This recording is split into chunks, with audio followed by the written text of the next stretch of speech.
I would like to express myself on the very horrific situation that is unfolding, has been unfolding for some time now within the Karamoja region, where there is increasing and escalating violence, inter-community violence, in which now the military has also taken the center stage, and we are witnessing very, very troubling, pictures coming from that region.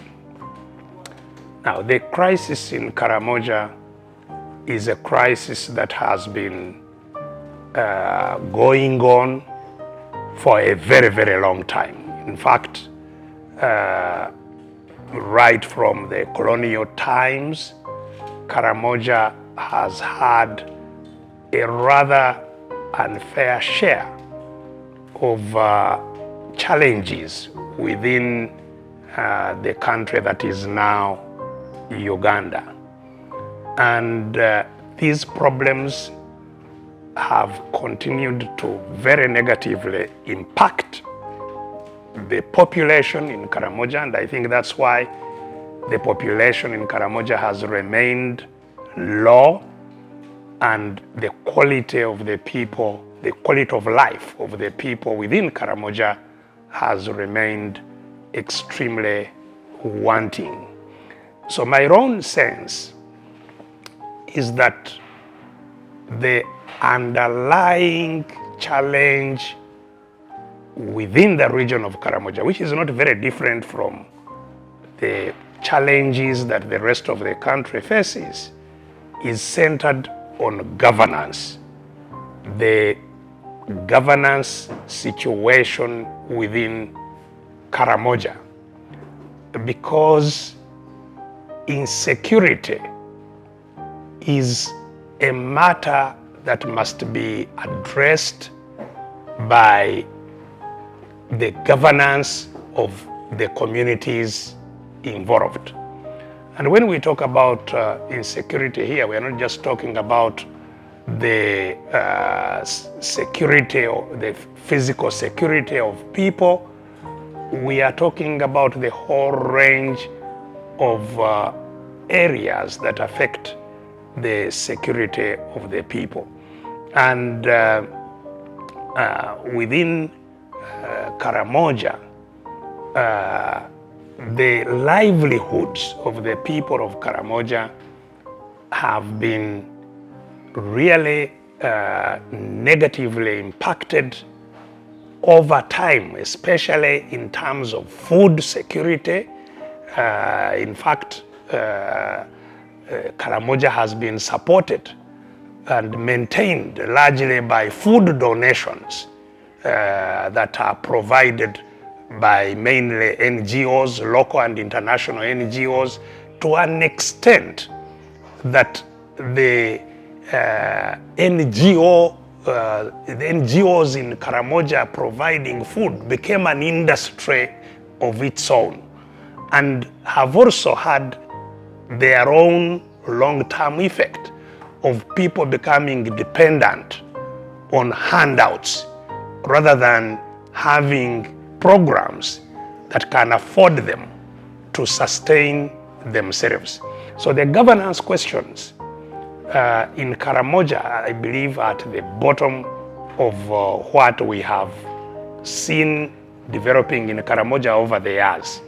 Karamoja used to have very strong traditional and cultural institutions with an elaborate network of system of elders in controlling the population.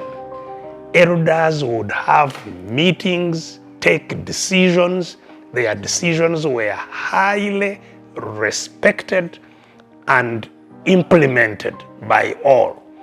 Now, the governance right from the colonial time, governance from outside the region that did not take care to understand how these traditional systems were working actually undermined and have largely destroyed the traditional systems of governance within that area. And the systems that have been employed in their place have definitely not been either respected and integrated within the societies, leaving a governance vacuum.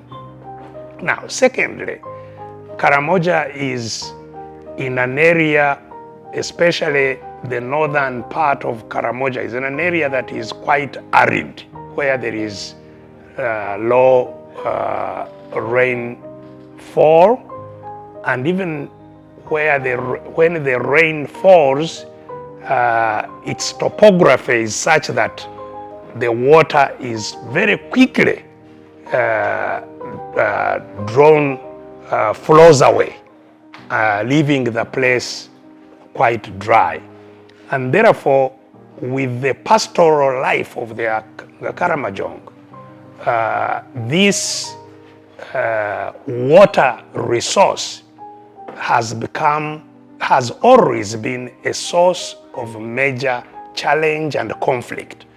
And that's why even other services that would be delivered to the people of Karamoja have been difficult to provide because of the mobility, the instability within the population, moving up and down long distances looking for water or pastures.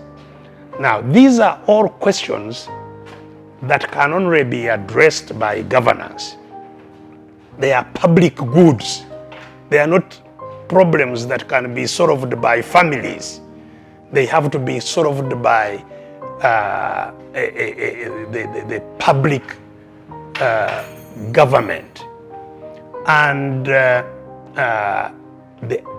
failure that we see today is a failure of addressing those questions that propel conflict within the society.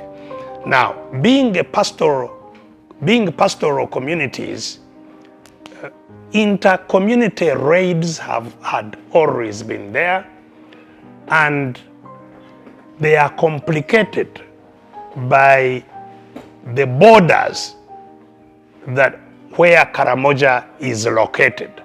Karamoja is at the border with Kenya and at the border with Sudan.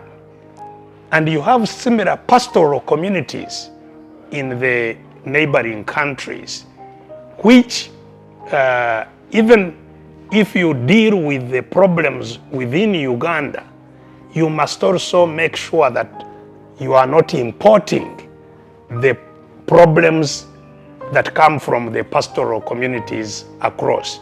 And so even when there has been an attempt at dealing with the security situations within the Ugandan communities, there has been inadequate concurrent attention to the problems of protecting the Ugandan communities from the challenges that come from across the borders. Again, a governance problem.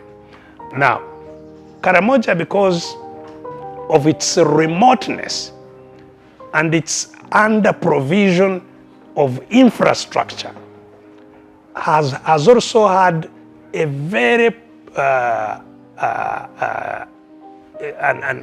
unfortunate inattention of the development of social services. So there are no healthcare services, schools that could then start provide young people with alternatives of livelihoods. All this has been largely underprovided. And so we have a situation where people fending for themselves has always been center stage. And this became intensified by the arms that were again, a result of failure of governance, especially during the war of 1979, when the Idi Amin government collapsed. The arms that were in Moroto barracks were abandoned, and the local population acquired very sophisticated guns and indeed started taking matters in their own hands. But even without that, there have been always guns coming from the neighboring countries through that same pastoral corridor that extends all the way up to the whole horn of Africa. And so this cannot be a small matter that is just solved by administrative directives of disarmament. It requires a comprehensive and serious program that is addressed over time, strong budgetary support that is given, that you have effective management systems which are not there as of now, that can indeed implement effectively whatever budget and programs that are in place. So this is why we've been telling the people, the leaders within Karamoja, that they must stand up, stand with their people, not beg the same people that have created the crisis in Karamoja, thinking that the same people will provide the solutions to them. This problem, especially during the NRM regime of nearly 40 years, has been intensified by this regime. The regime that has created the problem is not the regime that will lead in creating the solutions for this. So the people of Karamoja must stand up, demand the interventions that must be made, and not thinking that the ones that who created them will see the need to solve those problems. They must stand with the rest of the people of Uganda, because this crisis, as I pointed out, is part of a governance crisis in the whole country. So citizens must stand up and create change from below that starts to address these very, very serious and intensifying problems within the community. Thank you.